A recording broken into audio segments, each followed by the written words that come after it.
Hello friend, आपका प्रिय शिवा दोबारा आपके सामने उपस्थित हुआ है। देखो मित्रों, ये जीवन की जो धारा है, प्रकृति स्वतः ही बहती रहती है, निरंतर चलता रहता है। जीवन कुछ भी रुकता नहीं, ये काल चक्र निरंतर बहता रहता है। काल के कलश से कुछ और जल रीत गया, देखते ही देखते सारा समय बीत गया। बीता हुआ समय वापस नहीं आता है। जीवन निरंतर एक धारा की तरह बहता रहता है। मित्रों, परमात्मा सदैव आपके साथ है, आपसे दूर नहीं है। परमात्मा की बनाई सृष्टि अनंत है, अनंत। लेकिन मैं सिर्फ इतना कहूंगा कि आखिर परमात्मा किसके करीब है? कौन है जो परमात्मा के हो जाते हैं, परमात्मा उनका हो जाता है कौन आखिर वो लोग वो हैं जिन्होंने जीवन में त्याग किया है, जिनके हृदय में करुणा है, प्रेम है। सदैव मैं एक ही बात कहूंगा, संसार में इस समय करुणा की जरूरत है, प्रेम की जरूरत है। जब तक हम इस संसार में एक दूसरे के प्रति समर्पित नहीं होंगे, यहां पर किसी का कल्याण नहीं हो सकता। संसार को ही स्वर्ग बनाना है, इसको हम नरक क्यों बनाएं? प्रकृति के साथ छेड़छाड़ क्यों करें? आज भौतिक वातावरण ऐसा हो गया, विकृत कर दिया संसार में।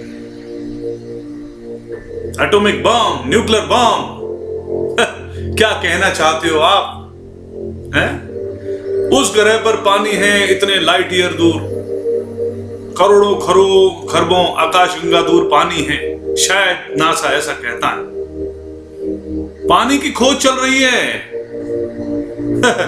करोड़ों खरबों दूर पानी है, वहां शायद इंसान बच सकता है। जो बसा हुआ इंसान है उस पर किसी का ध्यान नहीं है।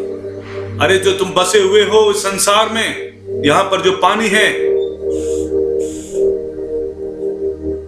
इसका क्या उपयोग होना चाहिए? जगह जगह भूमि का खनन, ऐसा वातावरण हर जगह प्रदूषण से भरा, खुलकर इंसान सांस भी नहीं ले सकता है। किसने किया है ये पूछता हूं। इसके उत्तरदायी कौन है? ईश्वर ने ऐसे कह के भेजा था तुम्हें यहां पर, सृष्टि को खराब कर दिया। तुम लोग वो हो जो सृष्टि को खराब कर रहे हैं।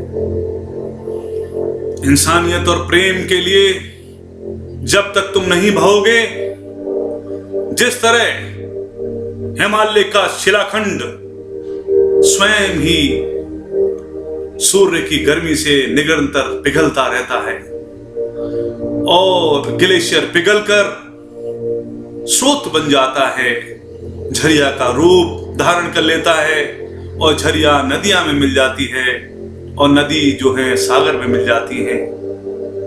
और देखिए, सागर भी अपने पास कुछ रखता नहीं है, अथाह सागर, परमात्मा रूपी सागर रखता नहीं है। वहां से फिर बादल उठते हैं और फिर जाकर पहाड़ों पर वर्षा होती है।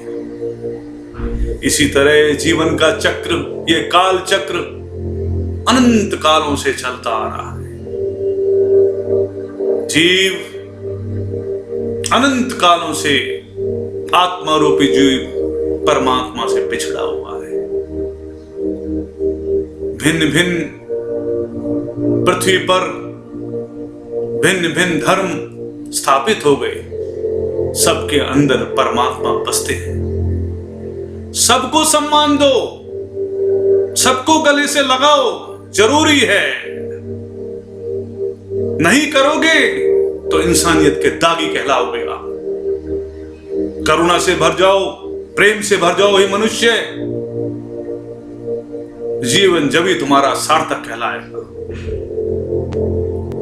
इसी तरह से अनेकों बीमारियां, इसी तरह से अनेकों झगड़े लड़ाई होते रहेंगे।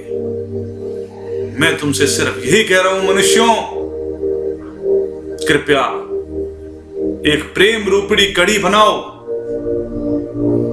एक दूसरे के प्रति समर्पित। देखो कोई भूखा है, किसी को खाना चाहिए, किसी को जरूरत है, परमात्मा उसी की मदद में बसते हैं। देखो किसी के हृदय को जीत कर देखो, वो जात पात नहीं देखता है। प्रेम अमर है परमात्मा के अंदर। जो प्रेम समाया है वो ही तुम्हारे अंदर है। तुम उसी का रूप हो, तुम साक्षात भगवान का रूप हो। अपने को समझो, अपने अंदर उतरो।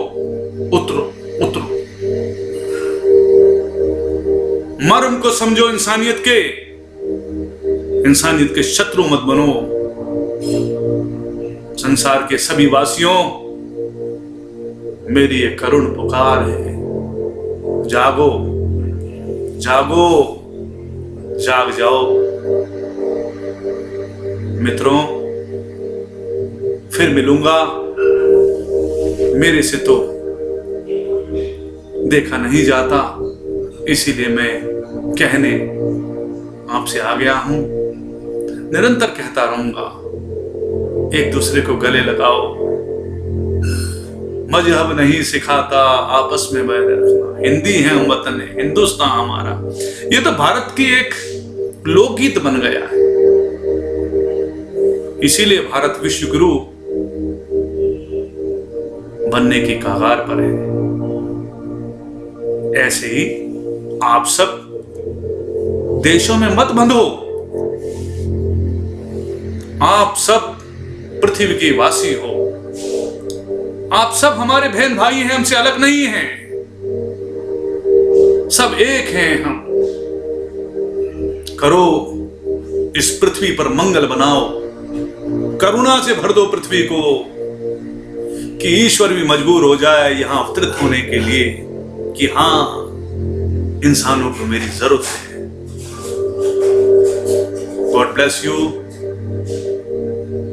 सबको मेरा बहुत बहुत प्रणाम।